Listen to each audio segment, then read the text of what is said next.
Africa is home to many cultures and each is distinct in its own ways. As culture is the total way of life of a group of people, so also is tradition. The Yoruba ethnic groups, like every other ethnic groups, are known for their religion as well as cultural belief and traditions. Despite the trends, we still have tribes that respect their culture and tradition. The Ekiti people are one of the largest historical subgroups of the larger Yoruba people of West Africa, located in Nigeria. They are classified as a central Yoruba group alongside the Ijesha, Igbomina, Yagba, and Ifes. They are generally known as intelligent people and highly educated folks in the Yoruba race. Today on Culture and Tradition, Odua People's Communications brought to you the history of a monarch in Ekiti State.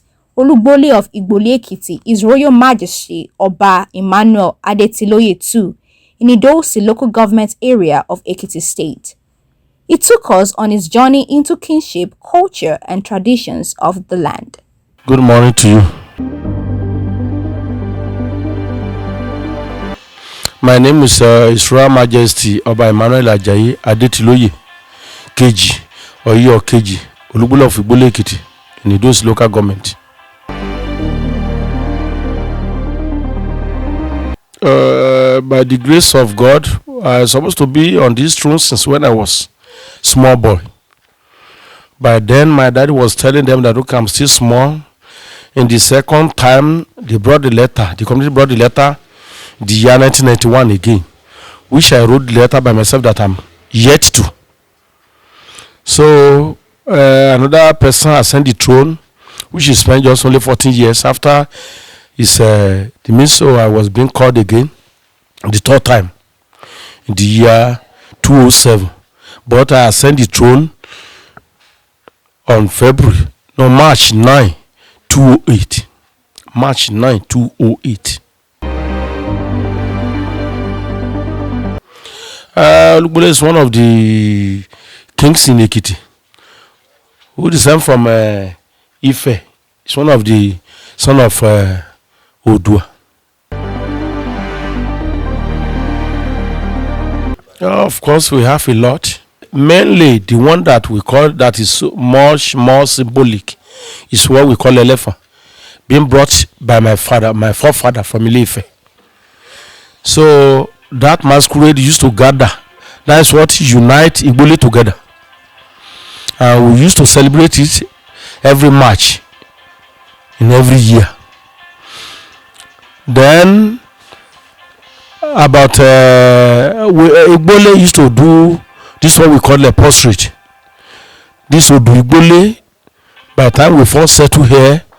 So that's what we were first of all doing then, before we get into farming and a lot of things that we are doing today.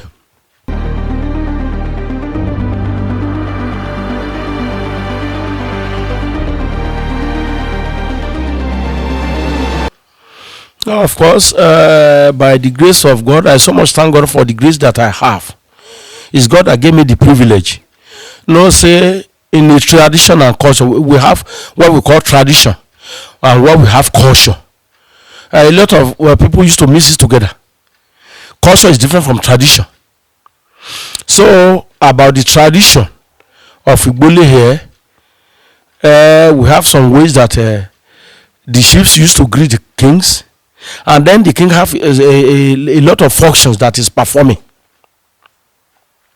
But what make my own different is that I was being anointed by God. And then I know Christ before I ascend the throne. So by the time I got the throne, I sensitized myself to worship God, because the Bible says that there's no one in this world that inherit anything unless he has been given by God. So I'm using my head to bow down for the King of Kings who installed me on this throne. So that will make my own different.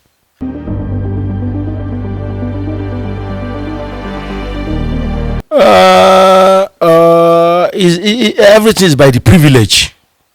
Everything is by the grace. Of course, I face a lot of persecutions that okay, well, there's no one among my forefathers that is doing this thing the way that I does. But I used to tell them that okay, everything that we are seeing, either those that know God or those that they are worshiping idols, or they are being created by God.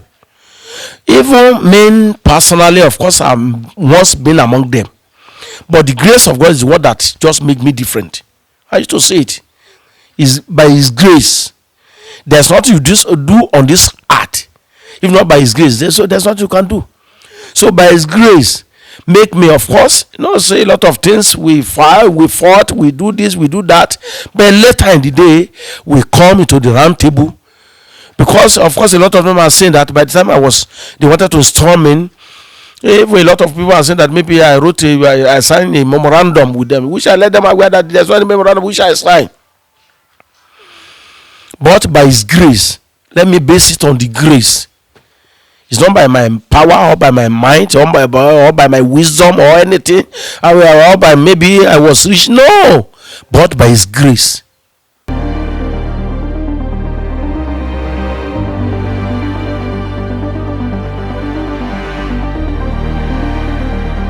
Oh, there's no any king that don't have challenges. A lot. If I continue to be mentioned from now to evening, of course I cannot mention it all.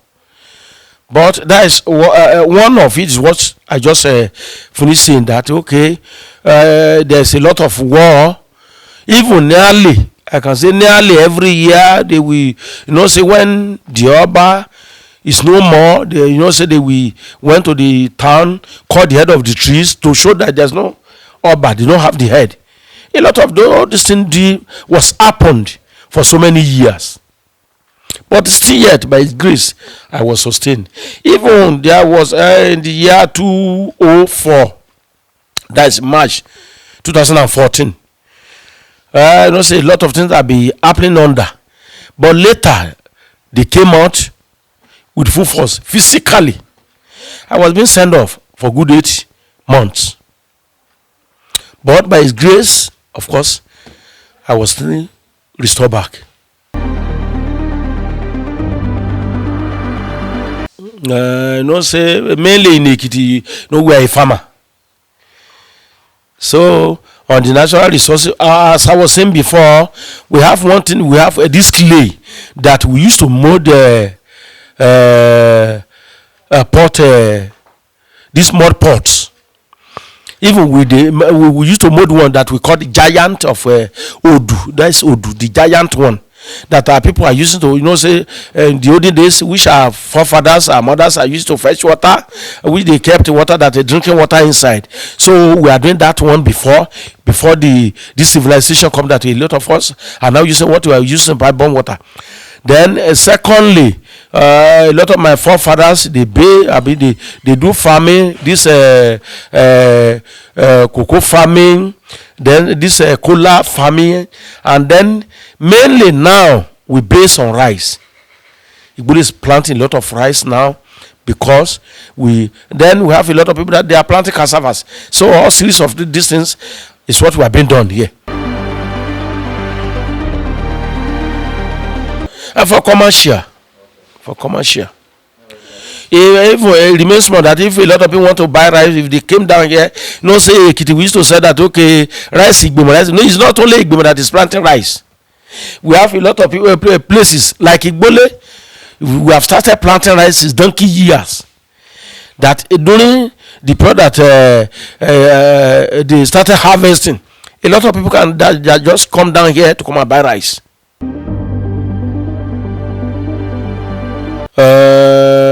We use, say in Ekiti, we used to celebrate Ushi Day, Kenekan Day. This Ushi is the first person that started this thing in Ekiti, being emulated by a lot of. I can say that we are the second one that emulate Ushi. So which we used to do every year. Igbole Day before a lot of towns now joining us in doing such.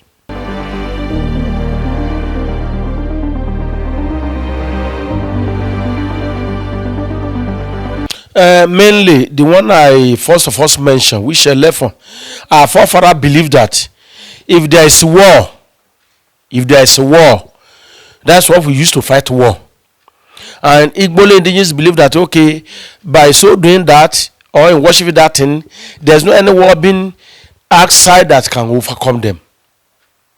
For example, now, during the period of this Benin Empire, I used to make categorically that this OC town is under Ado, which we are under Idumewa then. We have just only Idumewa, but now we are now 13 in number. Then Igbole is one of the, even the Kriji war, Igbole is one of the giants that fought the battle. So that's what we believe. One thing I believe in my own side is, as no, is God that is doing all things, but our people, for their own regime or their own terrain, what they believe is that masquerade is what is fighting for them, which that's what we believe. Then we have another one. We have Oluwa here, we they used to celebrate twice in a year. Then we have Ereju, we they used to celebrate twice, 2 in a year. And we have one that we used to do 3 years. And we call that one a year. So a lot of, but you know, say the civilization have now come. The Europeans have brought Christianity to the people, which make us to know that it is God that do all things.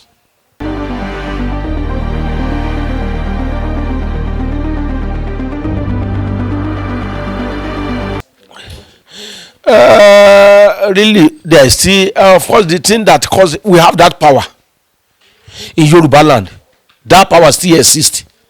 But what brought all this thing that don't let people believe much more on it is that, you know, say we have a lot of people that they are now what shall I call the kangaroos. All those one have mingled in that. That's why a lot of people don't know that, okay, maybe we still have some people that they still stand with the truth. See, for example, a lot of people are mentioning it that, okay, we had this, that this Oba was being kidnapped, this one was being kidnapped. In the olden days, there's nothing like that. That's why a lot of people are saying that this Christianity is what has spoiled all things. You know, in the olden days, what we call Oba, the head of the community, what the community believes that he have all things. Before you can went to, maybe we have what we call Pelu. There is the garden of the Obas. The garden of the Oba. Before you went to meeting, then say there's a lot of things that you are going to use to mark your head, what you are going to eat, wrap yourself before you went to a meeting. But everything now through Christianity have opened. But we still have that one. All those things still exist for those that they believe in it. As I was saying earlier, is that what we can use, that we, of course, I did one thing recently because of all this that is happening in the environment. I gather my people together, we prayed. I allowed the Christians to pray. I allowed the Muslims to pray. Then those Abalayes, they pray their own prayer too. Which on that, and also what they have as shams, as their power was being brought out, that we use to pray that, okay, for this my community, all those kidnappers, I don't want them. That, okay, they use that one to pray to scare them away. So we say we are still using it.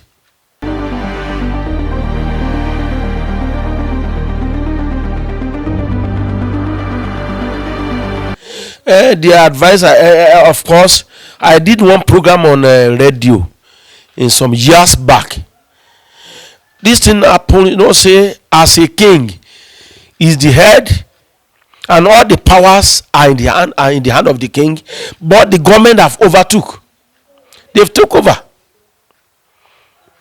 Then it is Oba, but now it is the government. That is why a lot of things is happening. What my advice for the government is that if they want everything to be in okay, the government should sat the kings down. They should sit down. They should dialogue and let us, okay, what are we going to do? Because for example, now I'm the head of this community. I know the rule, all the rules that enter my community, either from the bush. If I want to set anything, but the government, no matter how the government is wise, he cannot know all things more than the person that holds the land. And then the way I will consult the owner, be the owner of the land that will answer me. There's no way any government that can call down the owner of the land will answer such a person. So what my advice for the government, that they should seek the advice of the kings in his community. What are we going to do on this issue to eradicate all this problem that we are having? But if they stand there, maybe stand in their governor's office, pretend us, okay, cabbage to do this. No, we must call ourselves together and run minds together. What are we going to do? Which part do we have? Which part this one have? Then we use gather all together, then do the necessary things that we're supposed to be done, so that things will be okay.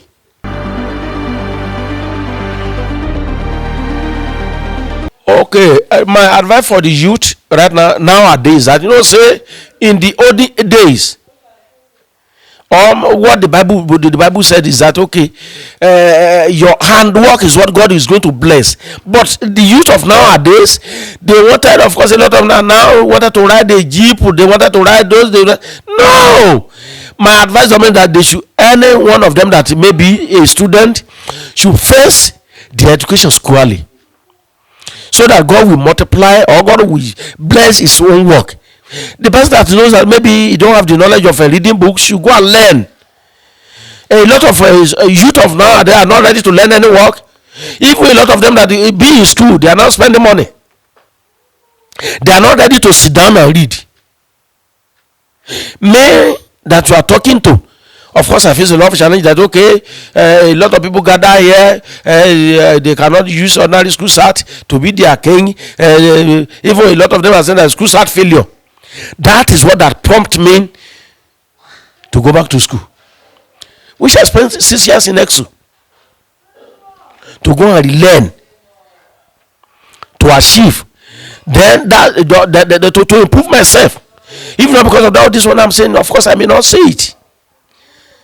But a youth of today, are they ready? What I passed through as a king, are they ready to do so? Are they ready to do such? They are not ready. But what they are eager for, that's why you say a lot of them, then I didn't come outside. That's why you are seeing a lot of them, they're doing all this Yahoo. And there's nothing we call Yahoo. And they will tell you, saying that, okay, they are shitting the what? No, there's nothing shitting. They do rituals. And what they are doing today. But my advice for them is that they should go back. They should let us stand on our own handwork, so that God will bless us. All those things that they are doing, that's why I know a lot of we are behind in it. Before that, those people that they are doing that, their life is no, of course, they spend just only little years. And what's the gain in it? And I used to tell people, if you want to go and do ritual, and that brings money for you, it means that God has ordained you to have that money. What? Why can't you wait until God's time? Because if you are not ordained from heaven to have money on this side, if you want to go and do such a thing, either make such a person run mad, or other things might happen. So it means that everything was being done by God. So my advice for them is that they should let us go back and serve our Creator. He's the owner of life and death. Me that I was talking right now in a few minutes, might ask me that, okay, what I did is okay. And there's any judge or any lawyer that will stand for me before him. So my advice for the youth of today is that they should have patience. They work harder. See, a lot of them are running up and down. They will be running like, well, I'm ready to go to America, I'm ready to go to Britain, I'm ready to go to Canada. If they reach, they don't be said they went there to go and work. It's not ordinary. Maybe they just pick money by the roadside. No, they do work there. Why can't us let us work here? And then secondly, the government should do one thing. Instead for them, maybe, say, see all the problem we are having now. How much are they paying the minimum wage? 30,000 naira. Everything don't rise. Instead for them to be doing that, they should brought everything down. If the money being paid them is small and everything is so low, say it will be easier. In the other days, maybe over like me, I collect just only maybe 50 kobo. They still use it more than the now that we are collecting thousands, and the thousands is nothing. As my brother that you that ask me a question, If you owe 100,000 naira, immediately you remove 1,000 naira, the money don't finish. Because what we are facing in Nigeria is nothing. Everything is now the increment, the rate, everything is now being increased. It's making all things worse. So my advice for the government is that it's better for them to create. They should look for money. All those money being borrowed, they should establish job that people will be working. Then those our forefathers, those our elders that they have been working for some years, they should retire them. But a lot of them stand there. They be back there, their dates. Instead for them to do the way they will do, then allow all those students that they just pass out to have chance to work. So that's why so much love for our governor here. That's why they will call them, they do sensitization, they do this, so that they will know people that they have been in that office for some donkey years. They will start them and allow people to enter. So God bless you. The youth of today, I'm appealing, I'm begging them, they should have patience. Then they should have the Spirit of God in their mind. Then they will be prayerful. God bless you.